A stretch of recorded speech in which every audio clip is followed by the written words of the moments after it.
Quelques remarques sur les légumes bio et les métaux lourds. On entend parler de bio dans tous les supermarchés, petits ou grands, et dans les magasins de fruits et de légumes spécialisés. Vous vous demandez sans doute dans quelle mesure ces avancées sont véridiques. Mais avant cela, pour recevoir le guide de conseil gratuitement, je vous invite à cliquer sur le lien qui se trouve dans la description.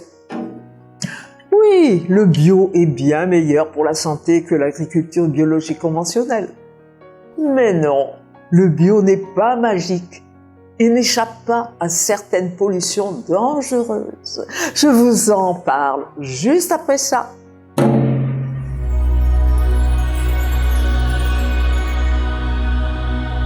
En plus, tous les bio ne se valent pas.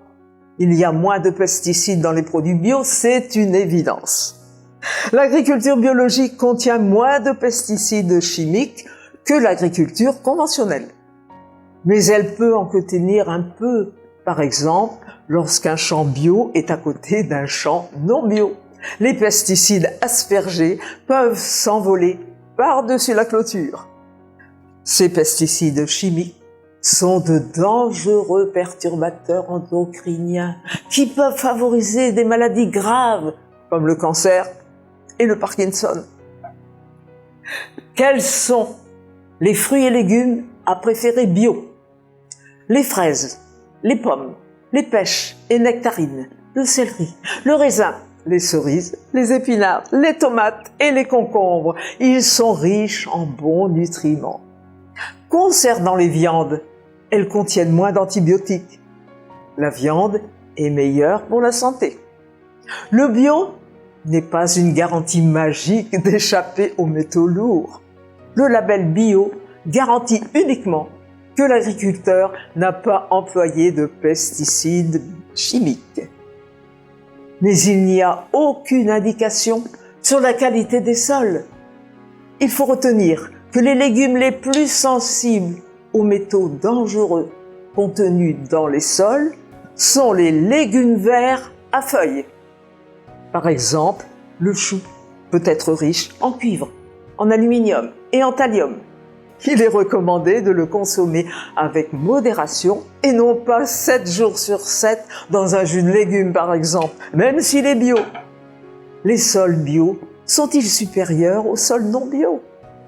Oui, un peu, car les sols bio contiennent moins de cadmium, un métal lourd dangereux. Mais il y a de multiples causes de la présence de métaux lourds dans les sols. Une étude sur le sujet a trouvé autant de plomb et d'arsenic dans les fruits et légumes bio que dans les non bio. La pollution de l'air peut aussi contaminer les sols sans distinction aucune. C'est pourquoi il n'y a pas forcément beaucoup de différence entre les sols bio et les autres. Résumé de ces alternatives. Premièrement, évitez de manger des légumes verts à feuilles tous les jours dans un jus de légumes. Deuxièmement, variez les fruits et les légumes en fonction des saisons.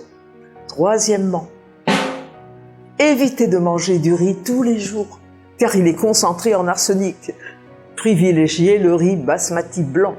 Lavez-le énergiquement avant la cuisson.